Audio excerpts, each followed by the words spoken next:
Hello everybody and welcome back to my channel. I am Achal and in this today's video I am going to cover your very third paper of BA English Honours second year third semester and name of this paper is Literary Criticism.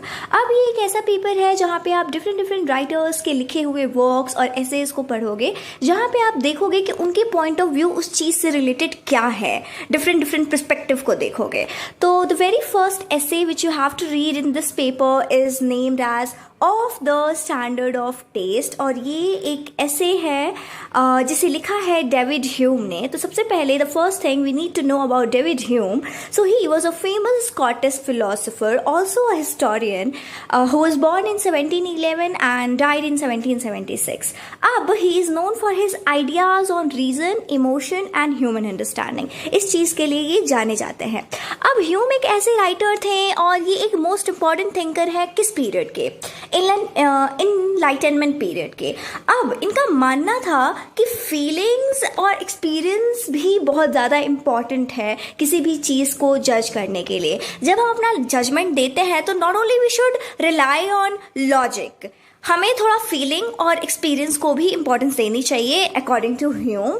और जो ये ऐसे है जिसका नाम है of the standard of taste, ये एक मतलब इसे लिखा गया था 1757 में और डेविड ह्यूम की बुक है फॉर डिसर्टेशन. उसमें से एक पार्ट है, उसका एक पार्ट है जो आपको अपने सिलेबस में पढ़ना है.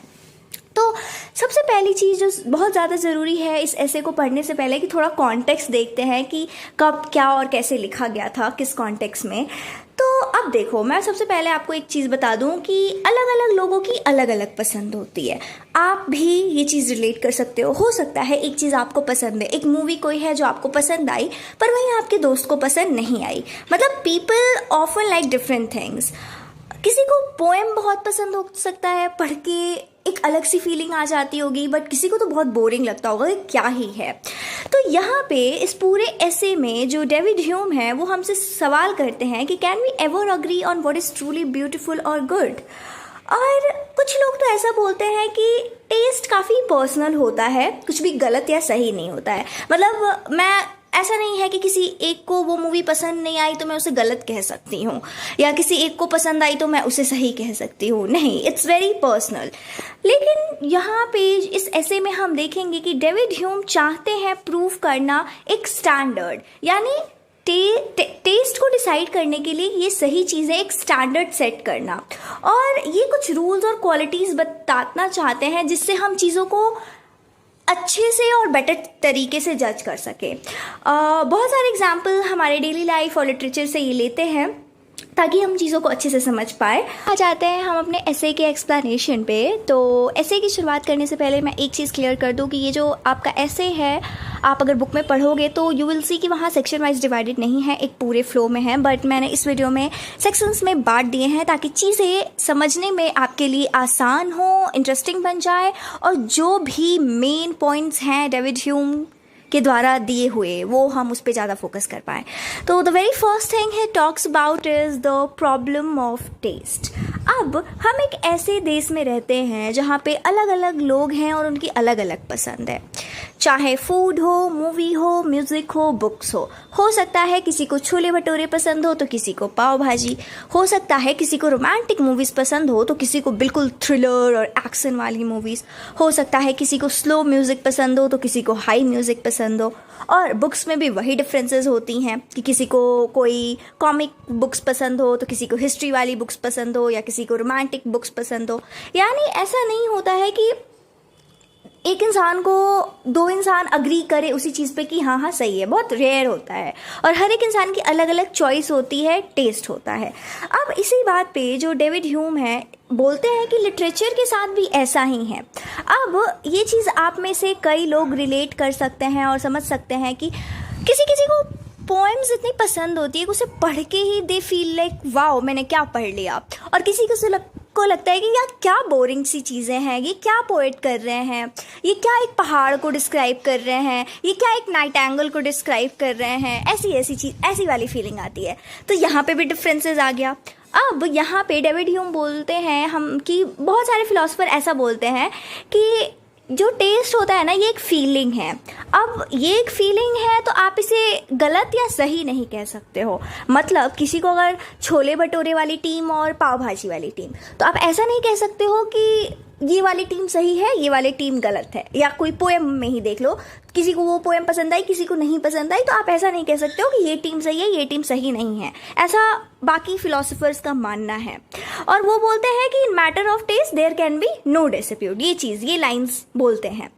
लेकिन अब इन्हीं थिंकर्स के बारे में, जो ये फिलोसफर्स हैं जो ये बात करते हैं, ये क्या मानते हैं, ये मानते हैं कि जो जजमेंट होता है ना, वो काफ़ी यूनिवर्सल है, सेम फॉर ऑल। और सेंटिमेंट, मतलब ये डिस्क्राइब करते हैं ये चीज़, this thing, sentiment versus judgement.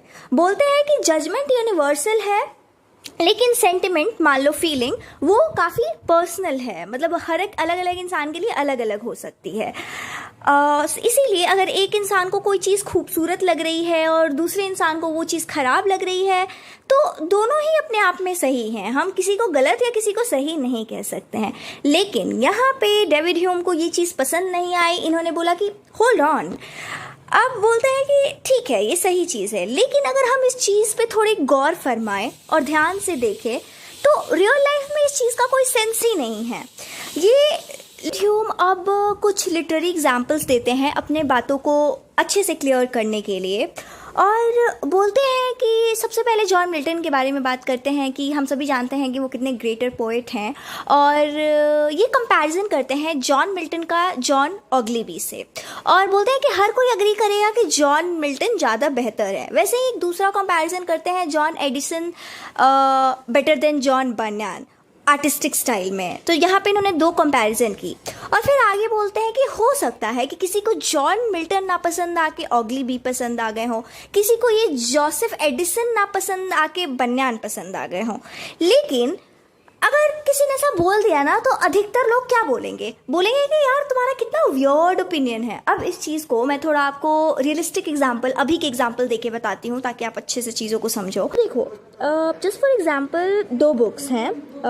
चलो लेट्स से एक किताब है जिसका नाम है इट एंड्स विथ अस। आप लोगों में से बहुत लोगों ने इस किताब को पढ़ भी रखी होगी, इसका नाम भी सुन रखा होगा, जिसे लिखा है कॉलिन हूवर ने। और दूसरी तरफ मानो एक किताब है जिसका नाम है मेटामॉर्फोसिस, जिसे लिखा है फ्रांज काफ्का ने। तो अब दो टीम के लोग होते हैं, किसी को ये किताब बहुत पसंद आई होगी तो किसी को ये किताब। अब ऐसा है कि अभी आपने इंटरनेट का ट्रेंड देखा होगा कि बहुत लोग इस वाले किताब को क्रिटिसाइज़ करते हैं, बट किसी किसी को ये किताब पसंद भी आई होगी। So it depends on taste, हर किसी का टेस्ट अलग होता है। और किसी किसी को ये किताब बोरिंग लगेगी कि क्या ही इसमें कहानी है कि एक इंसान इंसेक्ट बन जाता है। लेकिन किसी किसी को बहुत डीप लगी होगी कि जो वे ऑफ राइटिंग है फ्रांज काफ्का की, उसने दिल छू लिया होगा। तो दो कैटेगरी के लोग हैं, टेस्ट कितना डिफर कर रहा है, किसी को ये पसंद आया, किसी को ये पसंद आया। और जो मेजॉरिटी पसंद करने वाले लोग हैं, और उसमें से जो कम मेजॉरिटी करने वाले लोगों को वाली किताब को अगर पसंद कर लिया किसी ने, तो वो जस्ट ये बोलेंगे कि that's just a weird opinion. ऐसा मानो कि किसी बैडली मेड मूवी को आपने चूज़ कर लिया अगेंस्ट दैट क्लासिक, कुछ क्लासिक चीज़ लाइक गॉडफादर। पे ये बात बता के आगे डेविड ह्यूम बोलते हैं कि इनफैक्ट आज भी होमर जिन्होंने वर्क लिखी लाइक ओडिसी, वर्क लिखी लाइक इलियड, ओडिसी तो आपने अपने फर्स्ट सेमेस्टर के ही सिलेबस में पढ़ी थी, तो बोलते हैं कि होमर एक ऐसे राइटर है जिन्हें आज भी हम एडमायर करते हैं। मतलब सालों सदियां बीत गई हैं, फिर भी हम उनके वर्क को अभी भी पढ़ते हैं, लोगों को पसंद आती है। तो यहाँ पे ये चीज़ ये क्लियर करना चाहते हैं डेविड ह्यूम कि judgement about beauty are more true and refined than others even if everyone feels differently. यानी ये बताना चाहते हैं इस सेक्शन से, इनका कंक्लूजन यही है कि हर किसी के पास, ये मैं मानता हूँ, ये बोलता है कि मैं मानता हूँ कि टेस्ट काफ़ी पर्सनल है, हर किसी का अलग अलग ओपिनियन हो सकता है, लेकिन मैं इस चीज़ पे इनकार नहीं कर सकता, ये नहीं कह सकता कि मैं नहीं जानता हूँ उस चीज़ को, क्योंकि ऐसा है कि कुछ वर्क्स काफ़ी बेटर हैं जिसपे तादादों की बहुत सारे लोग यहाँ पे आए और उन्होंने बोला कि ये वर्क बेटर है, यानी उस वर्क में कुछ तो ऐसा खास होगा जो बहुत सारे लोगों को पसंद आई। एंड कुछ ओपिनियंस करेक्ट हो सकते हैं अगर बहुत सारे लोग और सदियों से, just for example the Homer, इनके वर्क्स को आज भी पढ़ा जा रहा है, उसमें कुछ तो एक खास बात हुई होगी।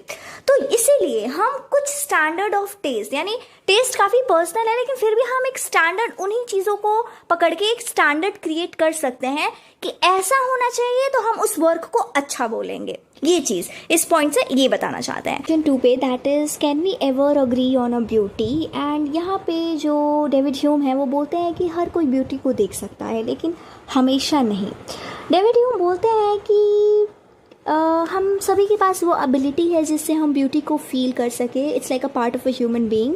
लेकिन ऐसा मानो हम सभी के पास एक टेस्ट बर्ड्स हैं, लेकिन फिर ये बोलते हैं कि not every one taste the same flavours properly. और इस चीज़ के लिए काफ़ी स्मार्ट एग्जाम्पल देते हैं, टेस्ट और हेल्थ का एग्जाम्पल लेके। ये बोलते हैं कि मान लो 2 लोग हैं और दोनों लोगों को खाना प्रोवाइड करा गया। एक नॉर्मल इंसान है, फिट है, हेल्दी है, दूसरे इंसान को बुखार लगी हुई है। तो अब जो बुखार लगा हुआ इंसान है उसे वो खाना अच्छा नहीं लगेगा।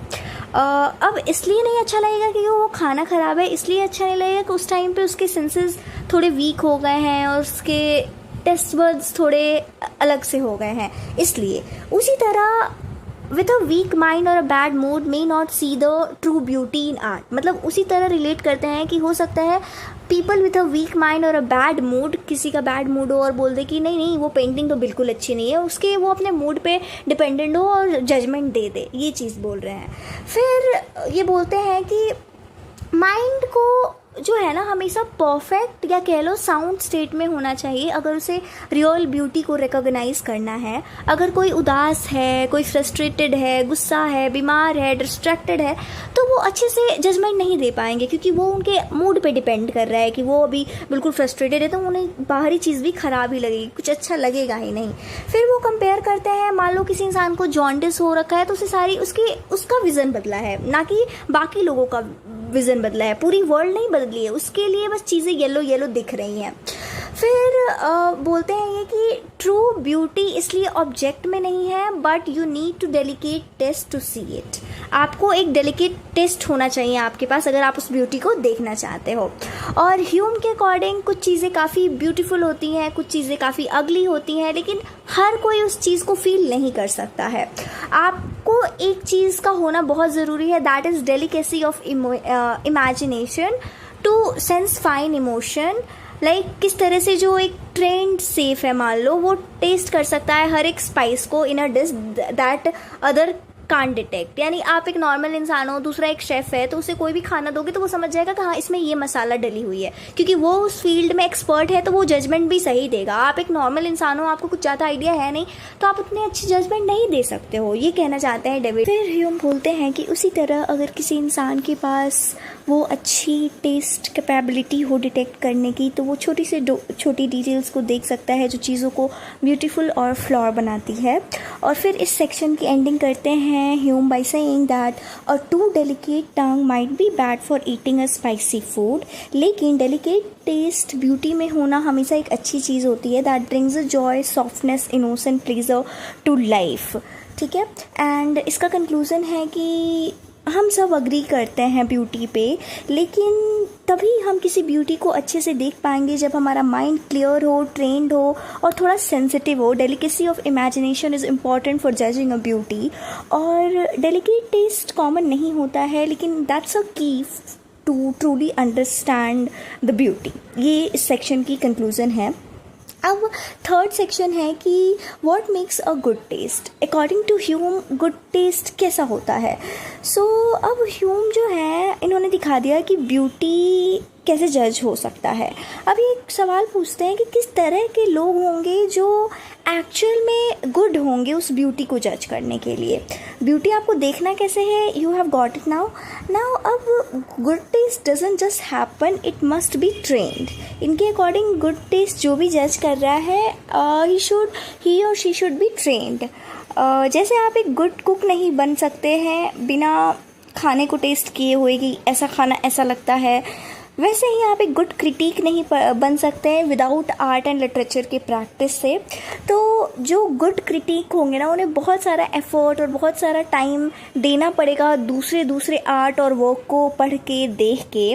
उन्हें वो कंपैरिजन करना आना चाहिए एंड वो चीज़ रिफ्लेक्ट करना, अंडरस्टैंड करना कि क्या किसी चीज़ को मतलब आर्ट को क्या चीज़ बेहतर बनाती है। एक क्रिटिक को ये पता होना चाहिए। अब बोलते हैं ये कि गुड टेस्ट पहचानने में जो सबसे बड़ी रुकावट आती है वो होती है प्रेजुडिस, यानी आपके मन में जो धारणा ऑलरेडी बनी हुई है। इस चीज़ से डेविड ह्यूम सबको वार्न कर रहे हैं कि अगर आप किसी ब्यूटी और किसी आर्ट के जजमेंट के लिए जा रहे हो तो सबसे पहले अपने पर्सनल बायसेस हटा दो। लाइक आपको क्या पसंद है, आप किस चीज़ को हेट करते हो, किस रिलीजन के साइड हो, जो भी आपके अंदर वो स्टबन बिलीव्स है उसे हटा दो। अगर वो रहेगा तो कभी भी जो टेस्ट का जजमेंट है वो प्योर नहीं हो सकता है। ट्रू क्रिटिक को हमेशा आर्टवर्क को एक फ्रेश आइज़, यानी बिल्कुल आप एक नए इंसान हो उसके लिए, उसे पहली बार देख रहे हो, बिना किसी पर्सनल बायसेस के, बिना अपने ओल्ड ओपिनियंस के देखना चाहिए। लाइक एक एग्जांपल इसका इन्होंने दिया है कि आप पोएम को हेट मत करो just it's written by someone from another culture. Like आप उस कल्चर को पसंद नहीं करते हो और उसने पोएम लिख दिया तो आपको वो पोएम नहीं पसंद आ रही है। आप देखो कि उस पोएम में क्या ऐसी खास चीज़ है, आप पर्सनल बायसेस को हटा दो। सो ह्यूम का जो फाइनल रहता है कि परफेक्ट क्रिटिक कौन होता है, someone who has a strong sense, यानी वो चीज़ों को अच्छे से समझ रहे हैं। डेलिकेट सेंटिमेंट भी होना ज़रूरी है। जब आप ब्यूटी को जज कर रहे हो तो you should feel that beauty deeply. Practice भी बहुत ज़रूरी है, comparison and freedom from prejudice. So these are the thing which are important to become a true critic. And section 3 की जो कंक्लूज़न है वो यही है कि गुड टेस्ट का मतलब ये नहीं है कि आपको रैंडमली कुछ भी पसंद आ जा रहा है। इसका मतलब है अगर आपको एक अच्छा क्रिटिक बनना है तो you should have trained mind, a kind heart and lot of honest practice without bias to truly understand beauty. अब आगे है कि कैसे, यानी कैसे अब आपको ट्रू क्रिटिक बनना कैसे है। तो देखो, उसके लिए आपके अंदर वो डेलिकेसी ऑफ इमेजिनेशन होनी चाहिए। अभी तक तो हमने बहुत बार इसकी बात कर ली, यानी जो भी ट्रू क्रिटिक होगा ना वो छोटे से छोटे इमोशन को, फीचर को, लाइक उस पोएम में कुछ फीचर है, उस पेंटिंग में एक छोटी सी फीचर है, या उस कहानी में एक छोटी सी कुछ अच्छी बात है, उसे भी समझ जाएगा। यानी जिस तरीके से एक शेफ़ समझ जाता है कि इस खाने में कौन सा फ्लेवर डाला गया है जिसकी वजह से ये अच्छा बन गया, वैसे ही आपके पास डेलिकेसी ऑफ इमेजिनेशन होनी चाहिए। दूसरी चीज़ है प्रैक्टिस। देखो, किसी भी चीज़ के लिए प्रैक्टिस बहुत ज़रूरी होती है। एंड आपका जो टेस्ट है ना, समय के साथ, मतलब एक्सपीरियंस, जैसे जैसे आपको एक्सपीरियंस मिलता जाता है तो वो और भी अच्छा होता जाता है। ठीक है, जैसे musician becomes better by listening to many pieces, a critic becomes better by reading. यही समझो आप कि अगर आपको एक अच्छा क्रिटिक बनना है तो बहुत पढ़ना पड़ेगा, बहुत सारी चीज़ें, मूवीज़ देखनी पड़ेंगी, आर्ट्स देखने पड़ेंगे, और ख़ुद एक कंपैरिजन करना पड़ेगा कि ये चीज़ खास क्यों हो रही है, क्या है रीज़न। उसके बाद कंपैरिजन आ ही गया वो चीज़ कि कंपैरिजन करना आना चाहिए। Good critic don't stick to just one author और स्टाइल। आप एक ही ऑथर या एक ही स्टाइल के पीछे नहीं जस्ट चिपके हुए हो, उसे ही फॉलो कर रहे हो, दूसरी चीज़ों को भी देख रहे हो और उन दोनों चीज़ों को कंपेयर कर रहे हो। चौथी सबसे ज़रूरी चीज़ है, आपके मन में जो भी धारणा है पहले से, जो भी पर्सनल बायसेस है, क्रिटिक करते समय आपको वो सब चीज़ों से दूर होना पड़ेगा। पांचवी चीज़, माइंड का काम होना बहुत ज़रूरी है। मान लो आप उस समय जब आप जज कर रहे हो किसी ब्यूटी को, तो आप उस समय खुद ही उलझे हुए हो अपने दिमाग में, किसी बात से फ्रस्ट्रेटेड हो, तो सामने की भी चीज़ें आपको अच्छी नहीं दिखेंगी। तो उस टाइम पे काम माइंड होना ज़रूरी है। तो इन शॉर्ट हमें ह्यूम क्या बोल रहे हैं, ही इज़ सेइंग कि जिस तरीके से जो डॉक्टर है वो आपकी बीमारी को पहचान लेता है, उसी तरीके से अगर एक ट्रेंड क्रिटिक रहेगा तो वो भी ब्यूटी को जज ही कर लेगा। ऐसा नहीं है कि हम ये बोल के टाल दें कि हर किसी का टेस्ट अलग होता है, हम तो कोई जजमेंट दे ही नहीं सकते हैं। हम दे सकते हैं, लेकिन उसके लिए हमें ट्रू क्रिटिक बनना पड़ेगा। और ट्रू क्रिटिक बनने के लिए मैंने आपको 5-6 चीज़ें बता दी, और इसे आप अच्छे से ध्यान से याद कर लेना। लाइक कंपैरिजन आना चाहिए, उसके बाद आपका काम माइंड होना चाहिए, and everything what I have talk about. Now the next section is that can taste change across cultures. यानी क्या टेस्ट अलग अलग हो सकता है कल्चर, अलग अलग कल्चर में। तो ऑब्वियसली, यानी तीन चीज़ें हैं like education, custom and religion. ये चीज़ें जो है ना ये स्ट्रांगली अफेक्ट करती हैं हमारे टेस्ट को। यानी हम किस इन्वायरमेंट में बड़े हुए हैं, क्या बैकग्राउंड रहा है हमारा, उस पर बहुत डिपेंड करता है कि हमें क्या चीज़ें पसंद है और क्या चीज़ें अच्छी नहीं लगती हैं। हो सकता है कि कोई एक सर्टेन चीज़ हो जिसे सोसाइटी या तो हेट कर रही है या प्रेज़ कर रही है। लाइक एक एग्जांपल इन्होंने दिया है, एक पोएम है जिसको ग्रेट इटली में मान लो अच्छा बोला जा रहा है, लेकिन प्यूरिटन इंग्लैंड में उसे ख़राब बोला जा रहा है, इमोरल बोला जा रहा है। It's not because the poem is wrong और the poem change at both the places, no, it's like mindset of the people. लोगों का माइंडसेट कितना अलग रहा, उस कल्चर में उस पोएम को अच्छा कंसीडर करा गया, दूसरे कल्चर में नहीं करा गया। और इसका रिज़ल्ट क्या होता है? इसका रिज़ल्ट ये होता है कि कई बार जो चीज़ें पुरानी होती हैं, जैसे जो पुरानी किताब है बहुत टाइम से चले आ रही है, लोग उसको रिस्पेक्ट करते हैं। ये ज़रूरी नहीं है कि वो अच्छी ही किताब है, बस पुरानी टाइम से चली आ रही है तो लोग उसे रिस्पेक्ट करते हैं।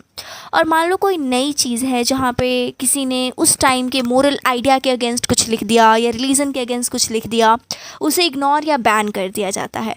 तो यहाँ पे डेविड ह्यूम पॉइंट आउट करते हैं और बोलते हैं this is like a loss. ये लॉस है क्योंकि art should be just Fairlie, not silenced bye fear और कल्चर, इसके बिना नहीं। और इवन एक अपना एग्जाम्पल भी देते हैं। He talks about a famous Italian poet name Petrarch's. He says that he was full of genuine feeling and elegance, but English critique might ignore him simply because cultural distance। तो ये बताते हैं कि cultural distance की वजह से कितने फ़र्क आ जाते हैं टेस्ट में, लोग उसे पसंद करना बंद कर देते हैं क्योंकि उनके कल्चर में बस वो अच्छा नहीं लगता, और कई चीज़ें करते हैं बिकॉज़ वो उनके कल्चर में एक्सेप्टेबल है। तो फाइनल एडवाइस इस सेक्शन का इनका यही है कि हमें रिकॉग्नाइज़ करना चाहिए डिफरेंट सोसाइटी के डिफरेंट टेस्ट होते हैं, लेकिन उस टाइम पे हमें बहुत ज़्यादा क्विक नहीं होना चाहिए जजमेंट देने में, ठीक है। और ये भी बताते हैं कि टेस्ट वैरी करता है, लेकिन एक हायर स्टैंडर्ड भी एग्जिस्ट करता है। जजमेंट को वाइज फेयर तरीके से दिया जा सकता है with the help of critic, experience critic, और मे बी वो चीज़ समय लेगा पर good works do rise above culture eventually, like timeless music or universal poetry. And this is how this essay ends with all this suggestion and messages given by David Hume. I really hope आपको समझ आया होगा, and don't forget to subscribe the channel.